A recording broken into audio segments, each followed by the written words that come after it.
That single sentence captures the uneasy truth about how faith and nationalism became so deeply entangled in the United States. It wasn't an accident. It was a deliberate merging of religion and politics, shaped over decades, driven by powerful institutions, and sold as patriotism. The story of evangelicalism in America isn't just about worship or theology. It's about how an entire movement turned into a political force, pushing the country toward a vision of itself that was never neutral and never inclusive. Evangelicalism became more than church on Sundays.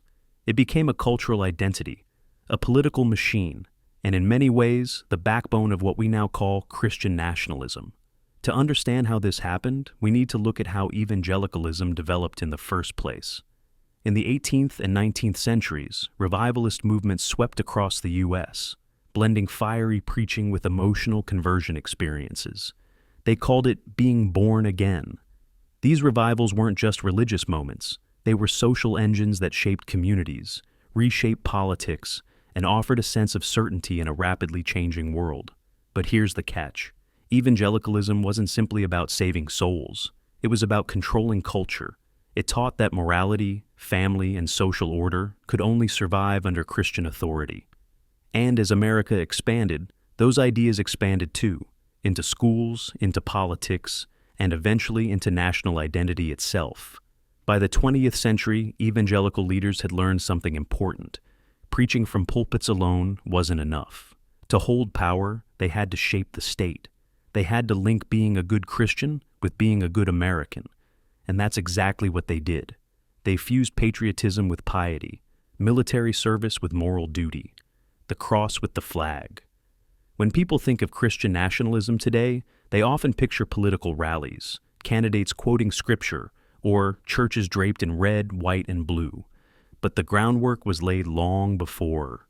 Evangelical media empires, radio preachers, and traveling revivalists built an alternate world where faith and politics were inseparable, where voting wasn't just civic duty, it was spiritual warfare.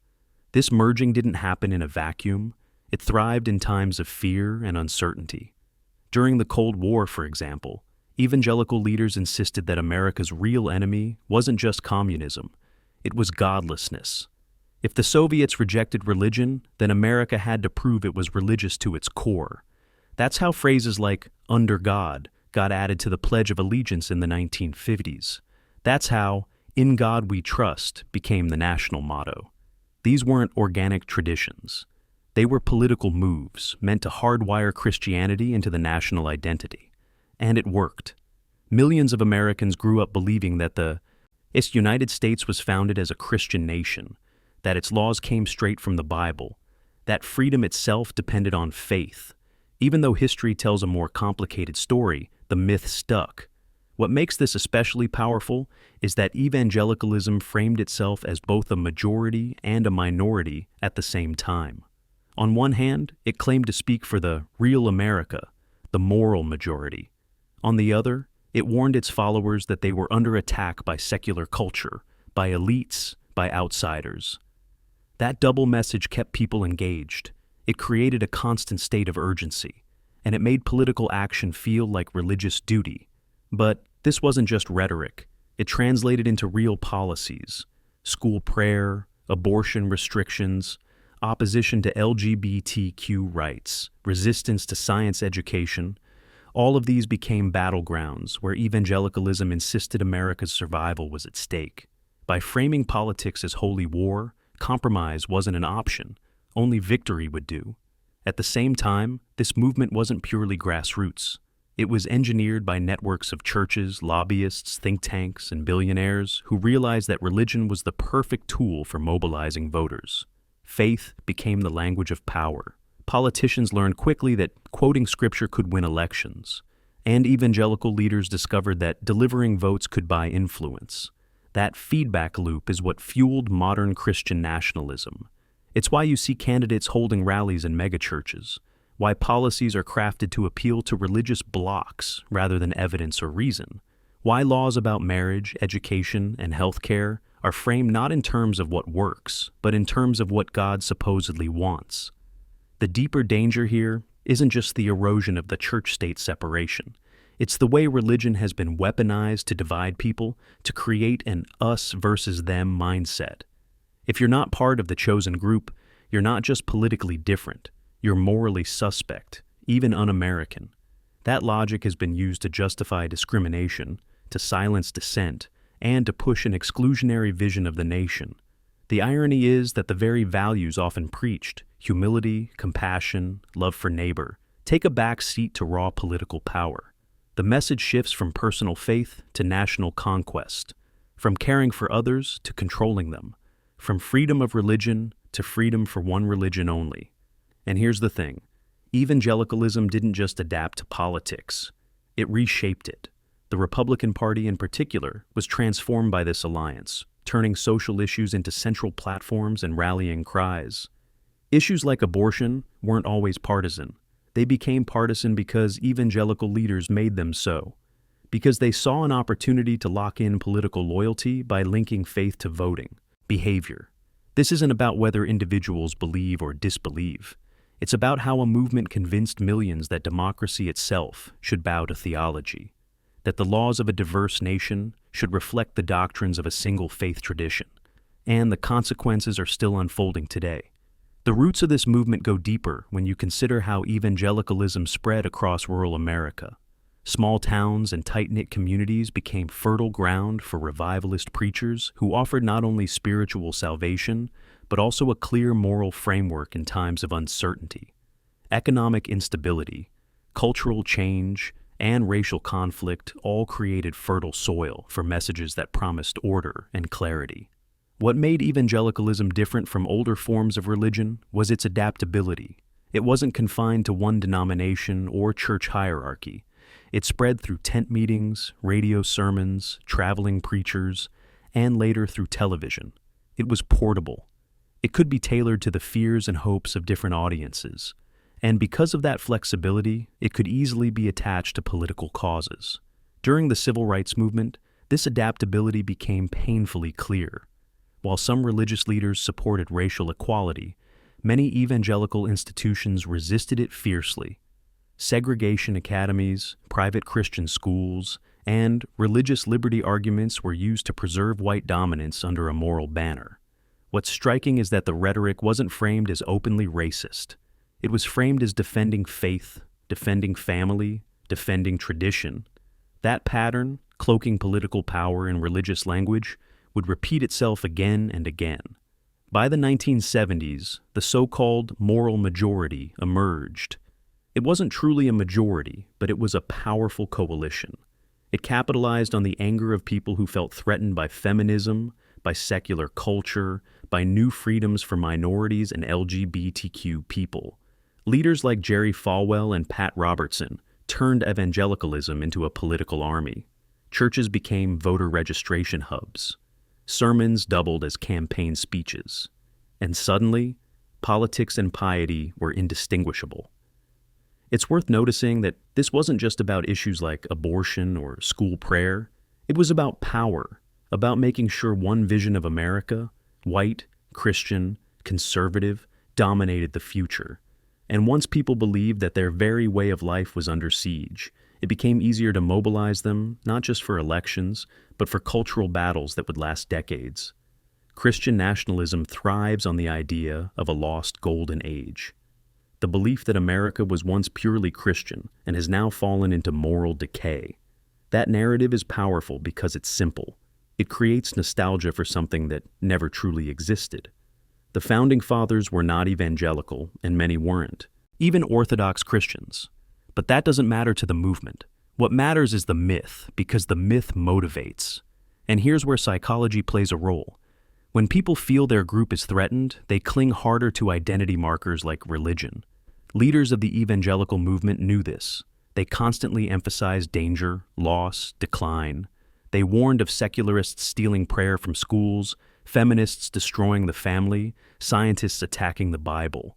The constant drumbeat of threat kept people on edge, and fear is a powerful motivator. This isn't to say that everyone in evangelical churches consciously embraced nationalism. Many just wanted community, belonging, hope. But those good intentions were often redirected into political channels. By framing faith as inseparable from national destiny, leaders could mobilize millions without needing to explain the complexities of policy. It was enough to say, "This is what God wants. This is what America needs." And suddenly, voting became an act of worship. The effect on democracy has been profound. Instead of political debates about evidence or outcomes, we get debates about morality defined by religion.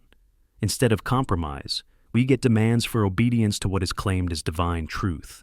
And when leaders position themselves as chosen by God, accountability disappears. To question them becomes not just political dissent, but spiritual rebellion. We can see this clearly in the last 2 decades. Evangelical support for political candidates often doesn't depend on personal morality or competence. It depends on loyalty to the movement's agenda. Even leaders who openly contradict the values of humility or honesty can be embraced as long as they promise power to the cause. The logic becomes, better a flawed warrior on our side than a virtuous opponent on theirs. This blending of faith and politics creates a dangerous cycle.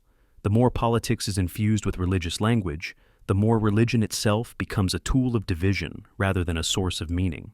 And once people begin equating God's will with party platforms, disagreement becomes impossible. The line between church and state blurs until it's almost invisible. Christian nationalism isn't just about what laws are passed. It's about shaping the very definition of who belongs, who counts as a true American. The movement often insists on religious freedom, but only for its own version of Christianity. Other faiths, and especially non-belief, are treated as second class. That exclusionary vision undermines the pluralism that democracy depends on. And here's the sobering part. Christian nationalism isn't just a byproduct of faith. It's a strategy. It's about using religion to consolidate power, to legitimize authority, and to silence opposition. It's why authoritarian movements often lean on religious symbols. The cross on one side, the flag on the other. Together, they create a narrative of destiny that feels bigger than politics, bigger than history itself. But when you strip away the symbols, what remains is a political project. A project to control education, shape culture, restrict freedoms, and enforce conformity under the banner of divine will. It's not about faith in a higher power. It's about faith in power itself. The rise of evangelicalism as a political force can't be separated from America's racial history. When schools were desegregated, many white evangelical leaders resisted fiercely. They built private Christian schools, often called segregation academies, to keep their children away from integration. And when the government began challenging the tax-exempt status of these schools, leaders quickly reframed the issue. Suddenly, it wasn't about race. It was about religious freedom. The language shifted, but the underlying goal was the same: preserving power and control. This pivot is important because it shows how Christian nationalism often rebrands itself to appear more noble than it really is. Words like liberty, tradition, and morality are used as shields.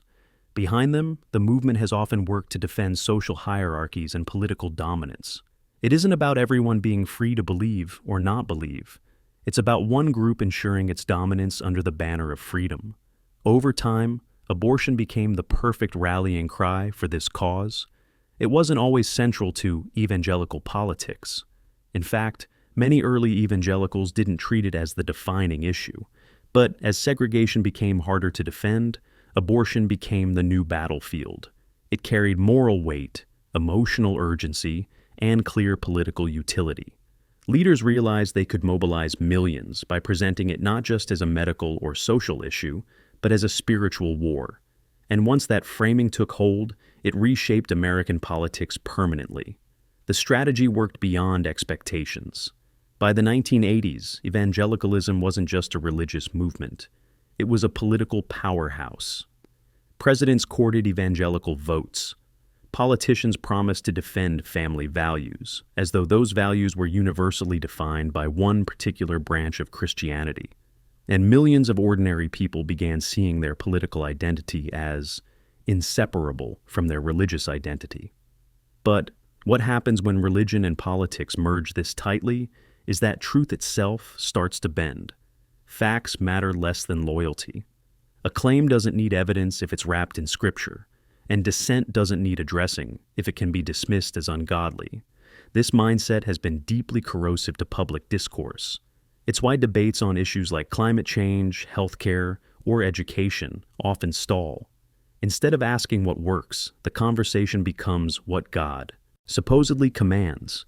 Sociologists often describe evangelicalism as a bounded set community.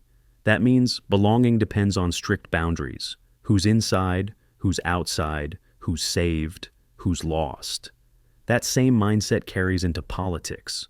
Policies are framed not for the benefit of all citizens, but for protecting the in-group against perceived threats from the out-group.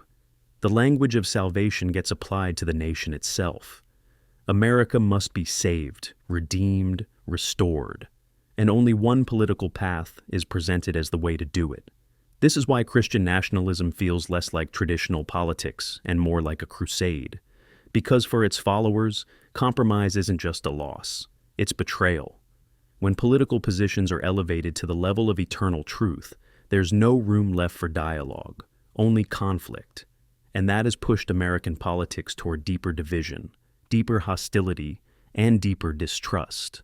The megachurch boom amplified this even more. These massive congregations weren't just places of worship, they were cultural ecosystems, with bookstores, schools, counseling services, even gyms. They created self-contained worlds where members could live almost entirely inside the movement's framework. And when those same megachurches became centers for political mobilization, the reach of Christian nationalism expanded dramatically. Media played its part too. Evangelical radio, television, publishing houses, and later websites and social media created a parallel information system. In this world, secular news was untrustworthy, scientific consensus was suspicious, and mainstream culture was hostile. The echo chamber effect reinforced the sense that believers were under siege, and when people feel surrounded, they cling harder to their identity. That fear was turned into votes, into policy, into power. And here's something rarely discussed. Christian nationalism feeds on anxiety about modernity itself. Technology, globalization, shifting social norms. All of these make the world feel unstable. Evangelicalism offers certainty in uncertain times. It tells people that no matter how chaotic things seem, there's a divine plan, a clear truth, an eternal standard. That promise of stability is incredibly appealing. But when it's tied to political power, it becomes dangerous. Because it demands not just personal comfort, but national conformity. The consequences have been far-reaching. From attempts to rewrite history textbooks, to bans on teaching evolution, to laws restricting reproductive rights. Christian nationalism has repeatedly tried to reshape public life around its own doctrine. And while it often claims to defend freedom, the freedom it offers is narrow. The freedom to obey one particular interpretation of faith. The irony is that this vision of America contradicts the very ideals of religious liberty that the Constitution protects.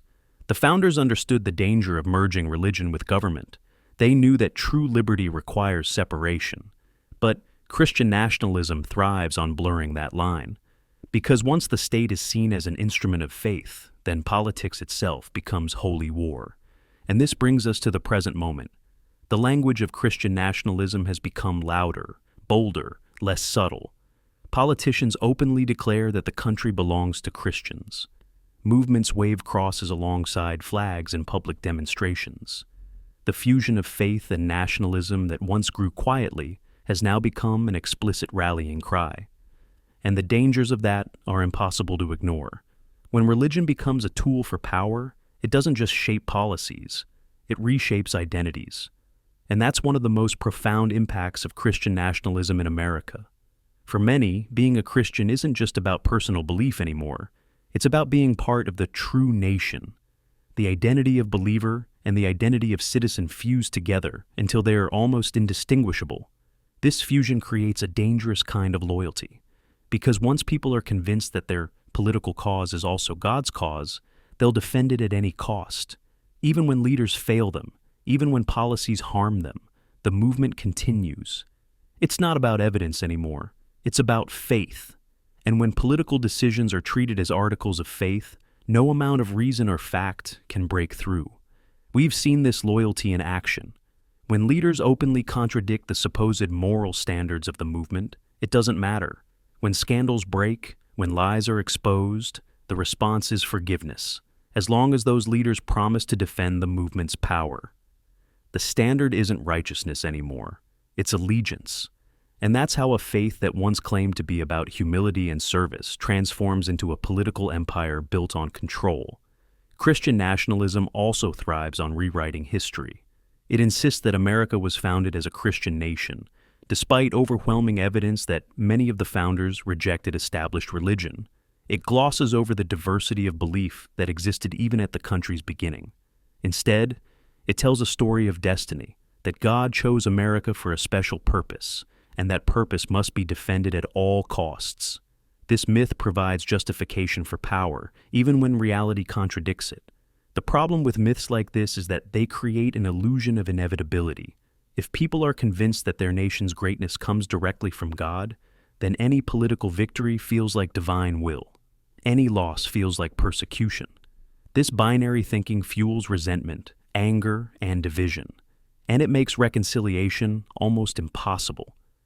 Because how do you compromise with someone who sees disagreement as an attack on God himself? It's not just politics that suffers. Culture does too. Christian nationalism has shaped what books get banned, what children are taught, what art is censored. It polices not just laws, but imagination.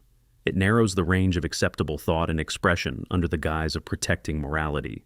And when entire generations grow up under that pressure, it leaves lasting marks on how they see themselves and the world. Consider how this plays out in education. Battles over teaching evolution or sex education weren't just about curriculum. They were about control over how the next generation understands science, morality, and their place in society. By insisting that schools must reflect evangelical doctrine, Christian nationalism tried to make the classroom an extension of the church. And in many places, it succeeded. The media landscape reflects the same pattern. Entire news networks and online platforms now frame current events through the lens of Christian nationalism. They don't just report, they preach.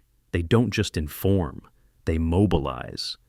And when millions of people get their information from sources that frame every issue as a battle between God's people and their enemies, it's no wonder political discourse feels like war.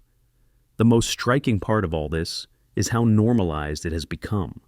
For decades, politicians have ended speeches with "God bless America." Pledges, mottos, and rituals remind citizens daily that faith and nation are intertwined. These traditions feel timeless, but most were added in the mid-20th century as deliberate political moves. Yet, because they're repeated so often, they become invisible.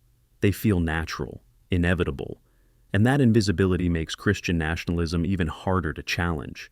The consequences go beyond culture wars. They shape policy on issues that affect real lives: access to health care, women's autonomy, LGBTQ rights, immigration.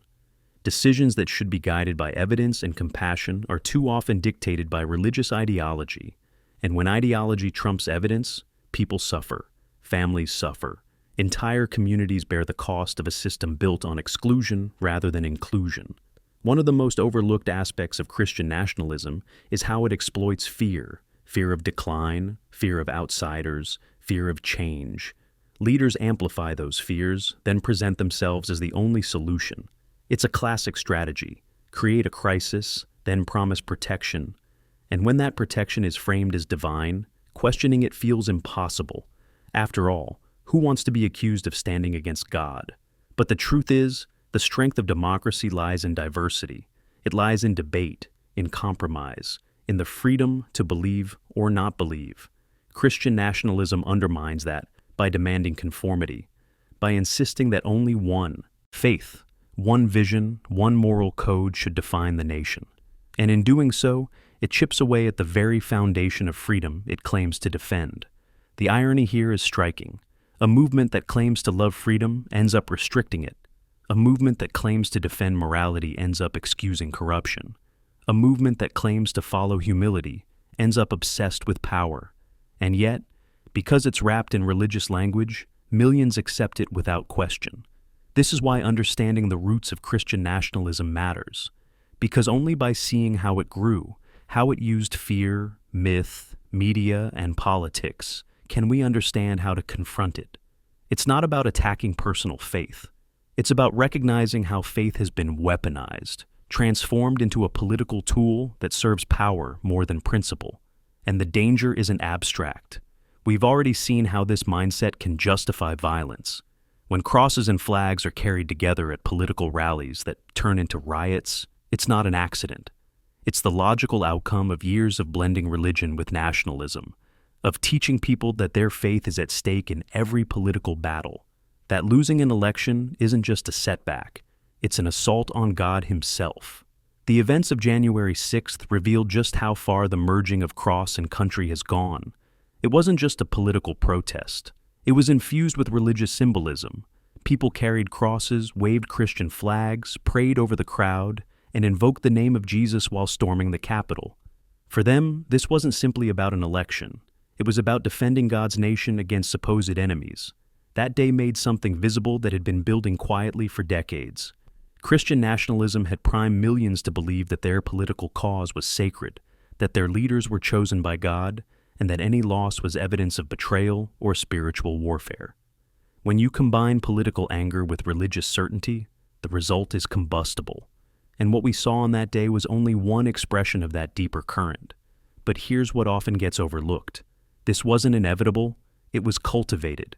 For years, evangelical leaders had preached that politics was a battlefield between good and evil, that elections were spiritual wars, that to lose politically was to lose morally. These messages prepared the ground for exactly the kind of extremism we witnessed.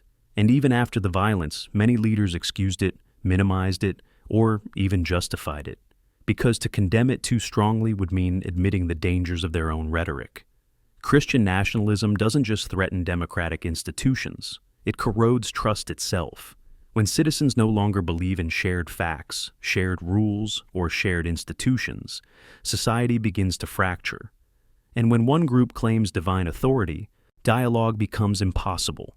Because how do you negotiate with someone who believes their position comes directly from God? Younger generations are watching all this, and many are walking away. Surveys show that more young Americans than ever are identifying as religiously unaffiliated. They see the hypocrisy, the corruption, the political entanglements, and they want no part of it. For them, faith has been so politicized that it no longer looks like spirituality. It looks like power. And while Christian nationalism grows louder in some quarters, it is also driving many people out of the church altogether. This generational shift is one of the great paradoxes of the movement. In its quest for control, evangelicalism has alienated many who might have otherwise stayed. By demanding political loyalty, it has sacrificed moral credibility. By clinging to dominance, it has lost influence among those who value honesty, compassion, and inclusivity. The movement may have power now, but it has also planted the seeds of its own decline. Still, decline doesn't mean disappearance. Even as fewer Americans attend church, the political machinery of Christian nationalism remains strong. Well-funded think tanks, lobbying groups, and media outlets continue to push the agenda. And because the movement thrives on fear, it will always find new crises to exploit. Whether it's immigration, gender identity, or cultural change, there will always be another battlefield to rally around. What makes this so persistent is the psychological appeal. Christian nationalism offers simplicity in a complex world. It tells people who to trust, who to fear, and what to do. It offers clear answers where reality is messy. And while those answers may not be true, they are emotionally satisfying. That satisfaction is what keeps people loyal, even when evidence points the other way. The challenge for society is that myths can be more powerful than facts. Stories of divine destiny, of chosen nations, of sacred battles. These narratives grip the imagination in ways that data alone cannot.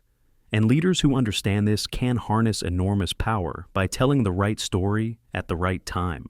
That's why the myth of America as a Christian nation is so enduring. Because it isn't just a claim about history. It's a story about identity, about who belongs and who doesn't, about what the future should look like. But history also shows that myths can be challenged.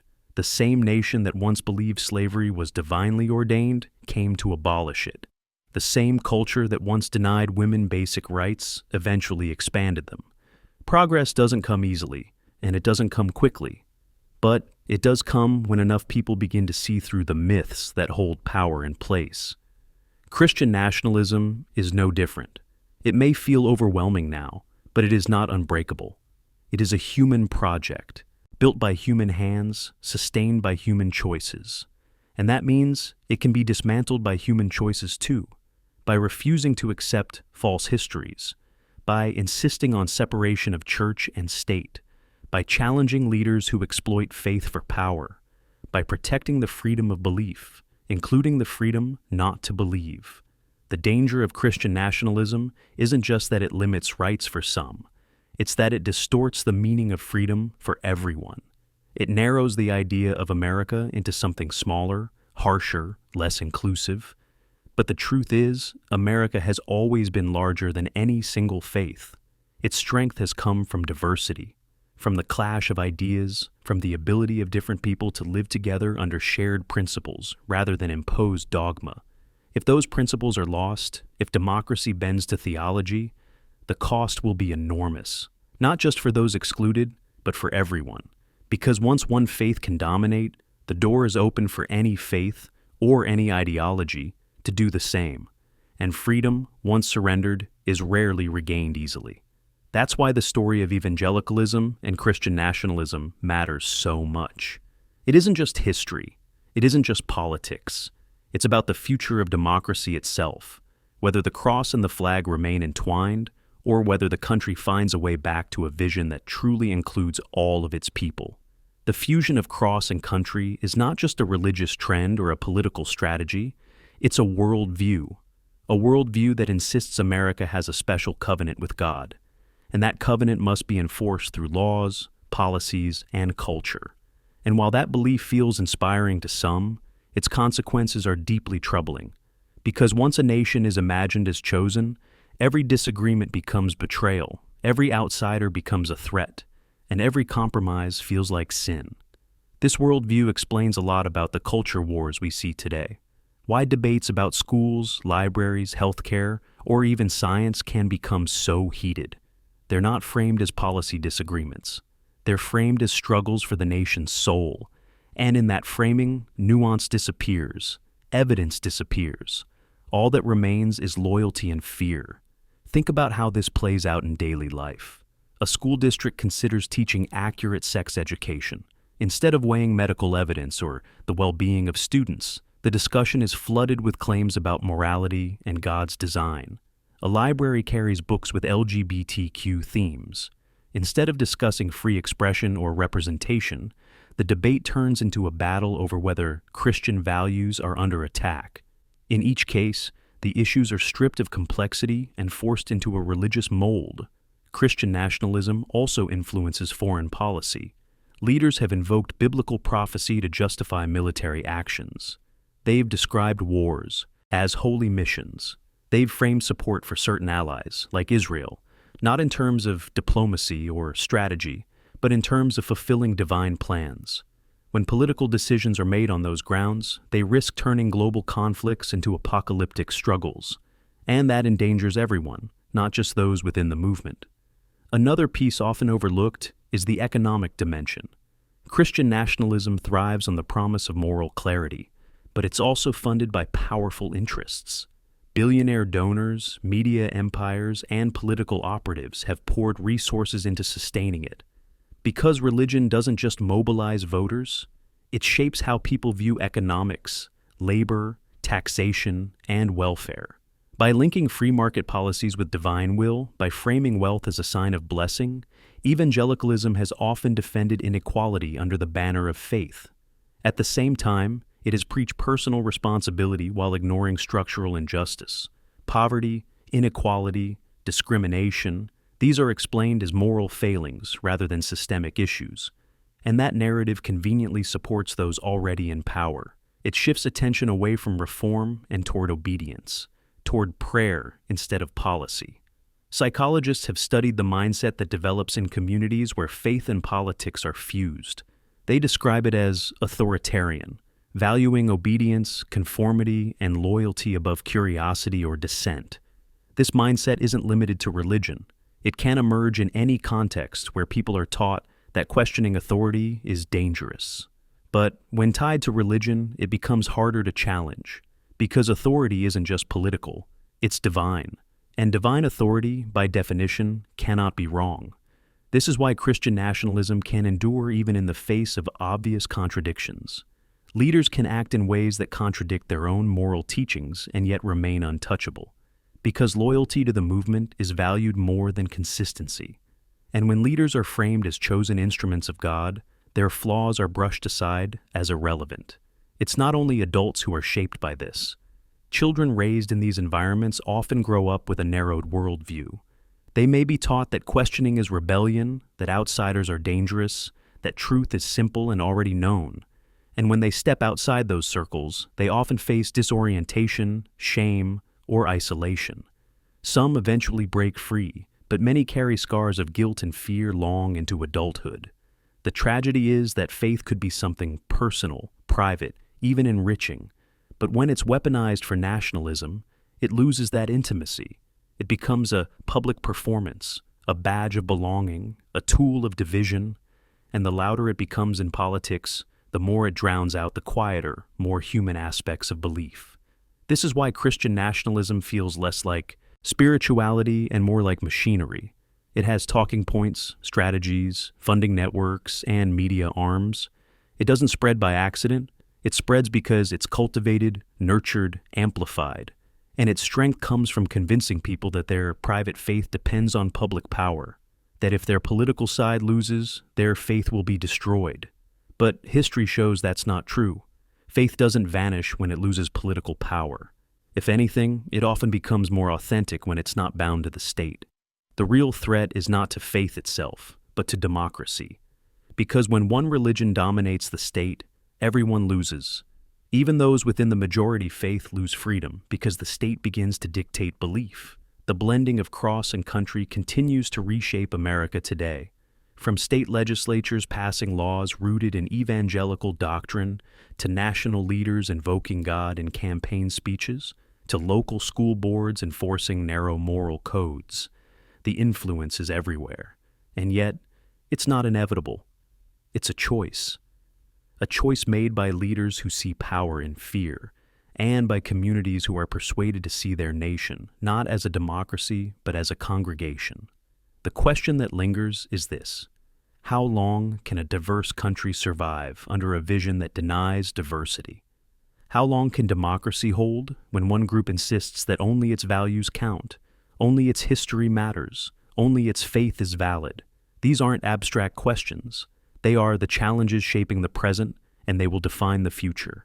The consequences of Christian nationalism are not confined to politics, schools, or courts. They reach into everyday life, into how communities treat one another, how neighbors see each other, how families interpret morality. When one faith is elevated as the standard for the nation, those who don't conform are marginalized. Their voices are dismissed, their rights questioned, their existence politicized. This pressure creates social tension. It encourages surveillance of neighbors, suspicion of outsiders, and an us versus them mentality. And because the message is framed as divine, those tensions are moralized. Questioning authority isn't just impolite, it becomes impious, and that moral framing makes compromise nearly impossible. Christian nationalism also warps civic identity. Being a citizen becomes synonymous with being a believer. Patriotism is no longer about shared values or common law. It's about shared faith, and anyone outside that faith is cast as unworthy. Even people born in the country can be seen as outsiders if they don't follow the prescribed religion. This redefinition of citizenship is subtle but profound. Another striking consequence is the erosion of critical thinking. When belief is treated as a moral duty and loyalty to the cause is elevated above evidence, skepticism is discouraged. Science, history, and social research become secondary to ideology.